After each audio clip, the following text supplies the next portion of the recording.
Good morning student. आज हम लोग पढ़ेंगे क्लास 8 मैथ में चैप्टर 3 घनमूल। तो आज का टॉपिक है हमारा दशमलव संख्या, जो पूर्ण घन संख्याएं उनका घनमूल निकालना। तो दशमलव संख्याओं का घनमूल निकालना, जो संख्याएं पूर्ण घनमूल हैं, मतलब जिनका घनमूल निकल सकता है। तो यहाँ पे एक हमने एग्जाम्पल लिया हुआ है 15.625 का घनमूल ज्ञात कीजिए।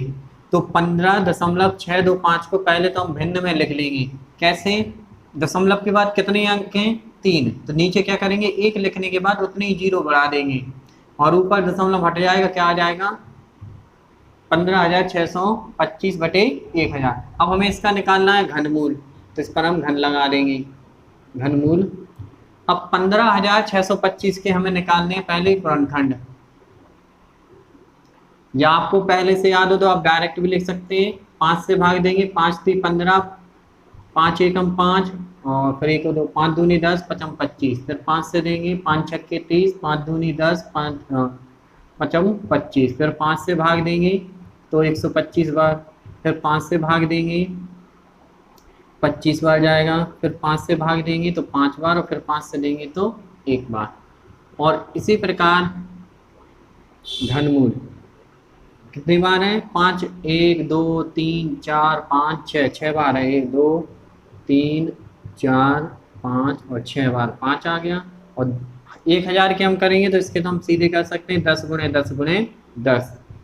देखो घनमूल में क्या होता है, 3 का जोड़ा बना के एक संख्या बाहर आ जाती है, तो इसमें से एक बाहर आएगा, इसमें से और इनमें से एक।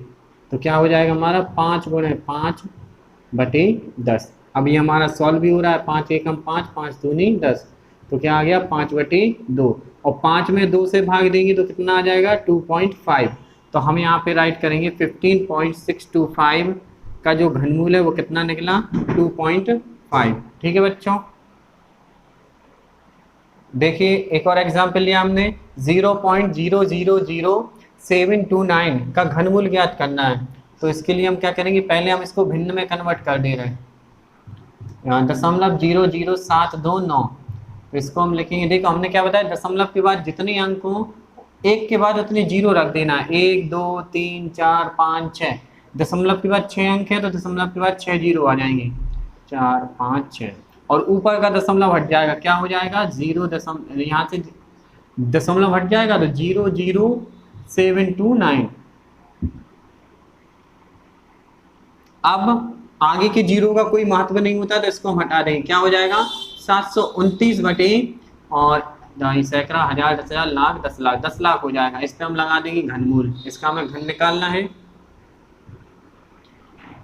अब क्या होगा, 729 होता है 9 का घनमूल, तो यहाँ पे हम 9 गुणे 9 गुणे 9। और यहाँ पे देखिए आपको घन बनाना है तो आप जोड़े बना लीजिए, 1 2 3। ये हो जाएगा 100 गुणे 100 गुणा 100। ऐसे आप इजीली तरीके से भी कर सकते हैं। अब यहाँ से 9 का एक जोड़ा बन गया, 9 बाहर आ गया, 100 का एक जोड़ा बन गया 100। और 9 से 100 में भाग देना है तो आप इसके लिए बिना भाग दिए भी कर सकते हैं। जैसा हमने यहाँ पे देखा था, दशमलव के बाद जितने अंक होते हैं उतने हम 0 बढ़ा देते हैं, वैसा ही इसमें होता है। जितने नीचे 0 हैं उतने अंक पहले दशमलव लगा दो। जैसे नीचे कितने 0 हैं, 2 0 हैं, तो हम क्या करेंगे 9 के बाद, अब जैसे मान लो 9 के आगे कोई अंक तो है नहीं है, यहाँ पे 2 0 है तो 2 अंक बनाने हैं हमें, तो 2 अंक पहले हम लगा देंगे इसमें दशमलव। तो ये हो जाएगा हमारा आंसर। क्या हो गया 0 पॉइंट, यहाँ पे हम लिख देंगे 0.00729 का जो घनमूल है वो निकला 0.09। ठीक है बच्चों। तो देखो बच्चों, यहाँ पे हमारा नया टॉपिक है घन का आयतन और उसकी भुजा में संबंध। घन का आयतन क्या होता है, सबसे पहले तो आप घन समझिए क्या होता है। यहाँ पे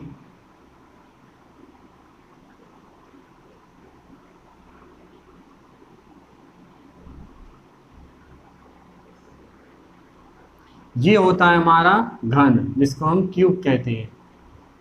ठीक है, ये ज्यामितीय रूप में है, इसको हम ऐसे बनाते हैं। 6 आयतों, सॉरी, इसकी जो परिभाषा है वो है 6 वर्गों से घिरी बंद आकृति। 6 वर्गों से घिरी बंद आकृति। अब आप कहेंगे बंद आकृति कैसे, तो आपने मान लीजिए आपने 6 पेज लिए जो बिल्कुल लंबाई और चौड़ाई में समान है। इस प्रकार से आपने 6 पेज लिए।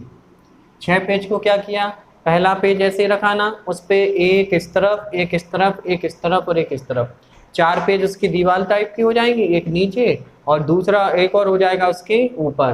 तो जो हम 6 पेजों, जो आपने 6 पेज लिए, उनसे आपने जो आकृति बनाई हुई है वो कहलाएगा घन। जैसे कि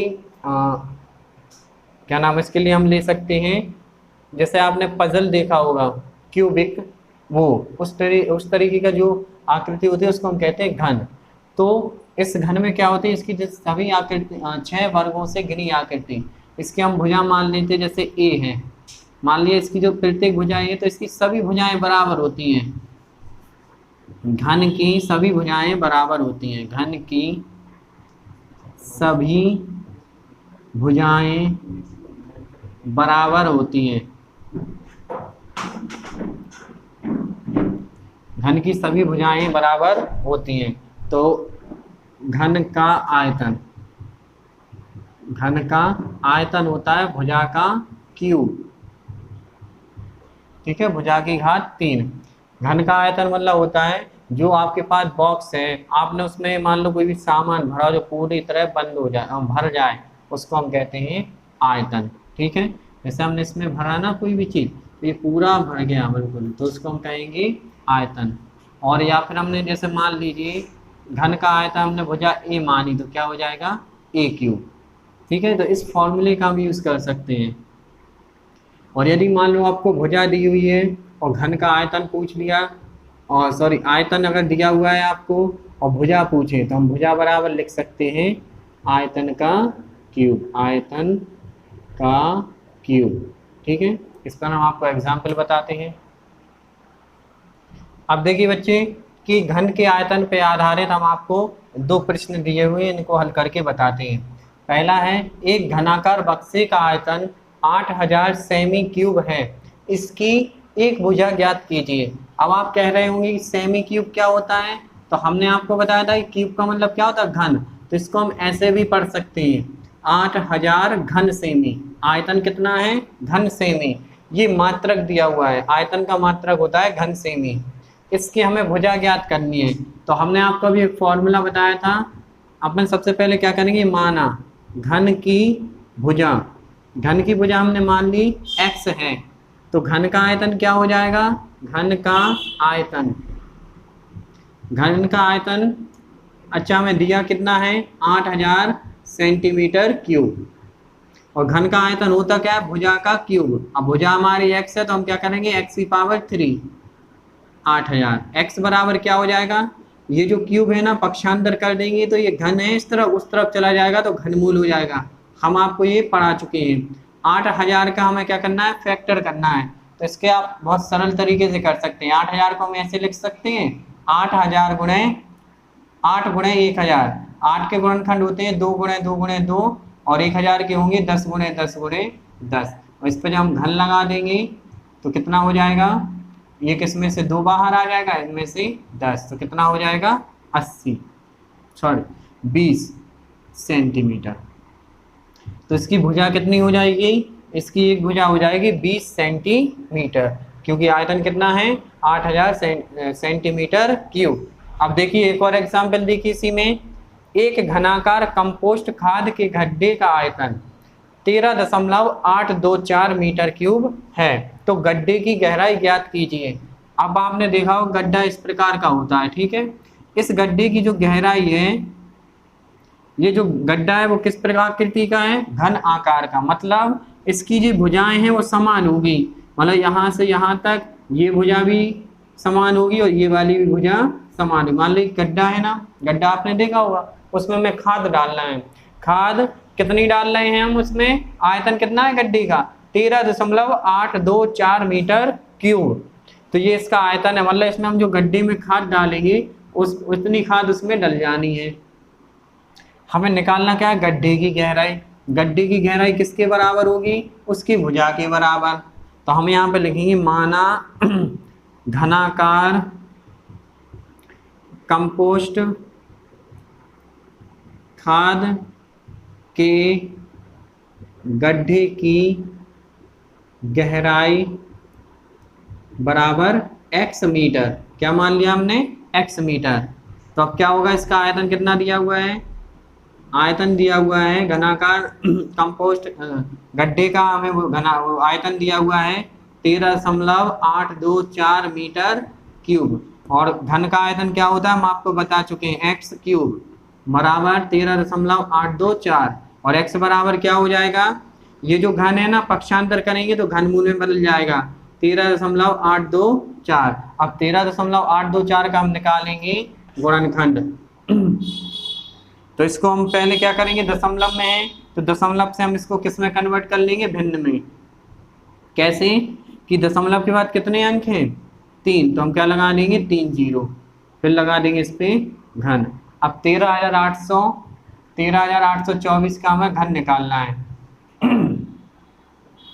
निकालेंगे, इसमें 2 से भाग देंगे तो 6 बार जाएगा, 4 बार, 1 बार और 2 बार, फिर 2 से देंगे 3 2 0 6, फिर 2 से 2 एकम 2 6 दूनी 12 जो 3। अब इसमें कितने से भाग देंगे, 3 से इसमें भाग जाएगा नहीं, 3 5 15, 3 नहीं जाएगा। 7 से देखेंगे, 7 दूनी 14, फिर 2 7 दूनी 14, फिर 6 63, हाँ ठीक, 7 से चला जाएगा, 7 दूनी 14, 2 बचे, फिर 0 आ जाएगा, 7 दूनी 14 हो जाएगा, और 14 माइनस करेंगे 6, फिर हासिल उतारेंगे 3, तो 7 नाम 63, फिर 7 से भाग देंगे, 7 से इसमें हम भाग देंगे, 7 यहाँ पे 7 दूनी 14, 2 बचे, फिर 0, 7 दूनी 14। अब 229 में कितने से भाग जाएगा, 7 एकम 7, यहाँ पे 19 आ रहा है, 7 21। यहाँ पे देखना बच्चे, यहाँ पे ये मिस्टेक हो गई है, 2 का भाग 13 में जाएगा 6 बार, 1 बचेगा, फिर हासिल आएगी 8, तो यहाँ पे जाएगा 2 का भाग 18 में 9 बार, फिर 2 एकम 2 और 2 दूनी 4, फिर 2 से भाग देंगे, 2 3 6, 2 चौकों 8, फिर 1 और 1 11 हो जाएगा, 2 पंचे 10, फिर हो जाएगा 6 दूनी 12। अब इसमें फिर 2 से भाग जाएगा, 2 एकम 2 और फिर ये 1 बचेगा, 14 हो जाएगा, तो 2 सत्ते 14, फिर 2 दूनी 4 और फिर इसमें भाग जाएगा 8 बार, फिर 2 से भाग देंगे, 8 दूनी 16 और 6 4, फिर अपन 2 से भाग देंगे, 4 3 2, फिर 2 से भाग दिया, 2 1 6, फिर 2 से भाग दिया, 1 0 8, फिर 2 से भाग दिया तो 5 4, फिर 2 से भाग दिया 27 बार, फिर 3 से भाग जाएगा 9 बार, फिर 3 से जाएगा 3 बार, फिर 3 से 1, तो यहाँ पे क्या हो जाएगा इसके गुणनखंड। अब हम इसकी जगह नहीं है तो हम गुणनखंड नहीं, हम डायरेक्ट कर दे रहे, देखना यहाँ पे इन 2 में से एक 2 आ जाएगा, 2 इन 2 में से आ जाएगा, फिर एक और 2, और फिर एक 2 का और जोड़ा बना तो फिर 2 आ जाएगा, फिर क्या आ जाएगा गुणे 3, और बटे में क्या आ जाएगा, 1000 में से आ जाएगा 10, इसके हम गुणा करेंगे, 2 दूनी 4 दूनी 8, 8 3 24, 24 बटे 10 कितना हो जाएगा, एक अंक 0 है ना एक नीचे, तो एक अंक बाद दशमलव लग जाएगा, 2.4 मीटर क्यूब। तो जो घात है वो, जो इसकी भुजा है या जो इसकी गहराई है वो कितनी आई, 2.4 मीटर, मतलब गड्ढे की गहराई कितनी हो गई, 2.4 मीटर। ठीक है बच्चों, आज के लिए बस बच्चों यहीं तक है, यहाँ तक आज का चैप्टर कंप्लीट होता है। अब हम नेक्स्ट वीडियो में नया चैप्टर स्टार्ट करेंगे।